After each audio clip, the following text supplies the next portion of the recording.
The diplomatic vessel Harmony's Edge drifted silently through the void between star systems, its hull bearing the insignia of the Galactic Federation.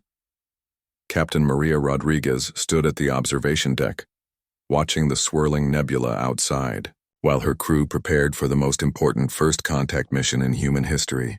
"Captain, we're receiving transmission from the Elvarian fleet," announced Lieutenant Jessica Walsh from the communication station. "They're requesting permission to board." Maria nodded, adjusting her formal diplomatic uniform. The Elvarians were humanity's oldest allies in the galaxy, graceful beings with pointed ears and luminescent skin who had welcomed humans into the galactic community decades ago. Today they would serve as intermediaries for humanity's first meeting with the mysterious Valerian Empire. The airlock hissed open, revealing Ambassador Lyralai of the House of Starweave. The elf woman moved with fluid grace, her silver robes flowing like liquid moonlight. Behind her walked two human diplomats, Dr. Rachel Kim, the Federation's lead xenoanthropologist, and Commander Lisa Thompson, a decorated military attaché. "Captain Rodriguez," Lyralai said, her melodic voice carrying centuries of wisdom, "are your people prepared for this encounter? The Valerian Queen has agreed to this meeting only because of humanity's growing reputation throughout the galaxy." "What reputation?" Maria asked, genuine curiosity in her voice. Dr. Kim stepped forward, consulting her datapad. "Our research suggests that stories of human resilience and adaptability have spread far beyond Federation space. Apparently, other species have been watching our progress with great interest." The ship's intercom crackled to life. "Captain, sensors are detecting massive energy signatures approaching. The Valerian fleet is arriving." Through the viewport, space itself seemed to bend and twist as enormous vessels materialized from hyperspace. The Valerian ships were unlike anything in Federation records, their organic curves suggesting they were grown rather than built. Bioluminescent patterns pulsed along their hulls in hypnotic rhythms. "They're beautiful," whispered Commander Thompson. A new voice filled the bridge, transmitted directly through quantum entanglement. The universal translator struggled with the complex harmonics, but the message was clear. "Human vessel, prepare to receive Her Imperial Majesty, Queen Valdris of the Valerian Empire." The main docking bay transformed into a receiving hall, decorated, with banners representing both the Federation and the Elvarian Confederacy. Maria took her position at the center of the formation, flanked by her officers and the Elvish delegation. The bay doors opened to reveal creatures that defied easy description. The Valerian Honor Guard stood 7 feet tall, their chitinous exoskeletons shifting through spectrum of deep purples and blues. Their movements were simultaneously alien and graceful, like dancers performing an ancient ritual. Then she appeared.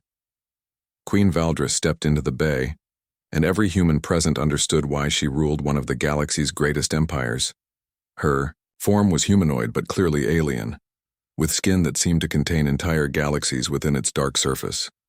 4 arms moved in perfect coordination, each gesture carrying the weight of absolute authority. Her face was angular and beautiful in a way that transcended species, with large eyes that held the wisdom of millennia. The Queen's gaze swept across the assembled diplomats before settling on Maria. For a moment that seemed to stretch across eternity, the two leaders studied each other. Then something extraordinary happened. Queen Valdris, ruler of 1,000 worlds and commander of fleets that could shatter planets, slowly lowered herself to one knee. Her 4 arms crossed over her chest in what was clearly a gesture of profound respect. "You honor us with your presence, Captain of the Third Rock," she said, her voice carrying harmonics that resonated in the bones of every person present. "The stories of your people have reached even our distant realm." Maria felt her jaw drop. Around her, she could hear the sharp intakes of breath from her crew. Even Ambassador Lyralai appeared stunned. "Your Majesty," Maria managed, recovering her composure. "The honor is entirely ours, but I must ask, what stories?" The Queen rose gracefully, a smile playing at the edges of her alien features. "The tale of the species that refuses to yield, even when facing impossible odds. The people, who look at the vastness of space and see not an obstacle, but an invitation." Dr. Kim stepped forward slightly. With respect, Your Majesty, humanity is still young among the galactic community. We've barely begun to explore beyond our local star group. And yet, Queen Valdris replied, when the Hive invaded the Centauri colonies, who stood alone against overwhelming numbers until reinforcements could arrive. When the plague ships of the Void Seekers threatened the trade routes, who volunteered for the suicide missions to stop them? Commander Thompson's eyes widened. Those were just military operations. We did what any species would do. No, the Queen said firmly. Most species calculate odds and retreat when defeat seems certain. Humans calculate odds and attack anyway. We have observed this pattern across dozens of conflicts. Your people possess something rare in the galaxy, the absolute refusal to surrender when fighting for others. Ambassador Lyralai spoke up, her voice filled with pride. The humans call it stubbornness. We prefer to call it inspiration. Queen Valdris approached Maria directly, towering over the human captain. Your species fascinates us, Captain Rodriguez. In our empire's 20,000-year history, we have encountered countless civilizations. Some were more advanced, others more numerous, many more powerful.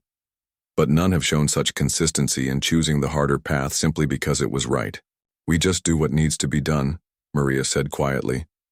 Exactly, the Queen replied, and that is why the Valerian Empire wishes to propose an alliance.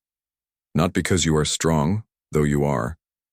Not because you are wise, though you may become so. But because when the galaxy faces its darkest hour, we know humanity will be there standing against the darkness regardless of the cost. Maria felt the weight of her species' future settling on her shoulders. Your Majesty, we are honored by your proposal. But we must ask, what makes you so certain of humanity's character? The Queen's expression grew distant, as if looking across vast spans of time and space. Because, Captain, we have seen the future, and in every possible timeline where the galaxy survives its coming trials, there stands humanity, scarred but unbroken, still fighting for those who cannot fight for themselves. The silence that followed was filled with the weight of destiny. Maria looked around at her crew, at the elvish ambassadors who had become humanity's first friends among the stars, and finally back at the alien queen who saw something in humanity that they were only beginning to see in themselves. Then let us discuss the future, Your Majesty, together. As the formal negotiations began, Maria couldn't shake the feeling that this moment would be remembered as the day humanity truly took its place among the stars. Not as conquerors or supplicants, but as the species that would never stop fighting for what was right, no matter the odds.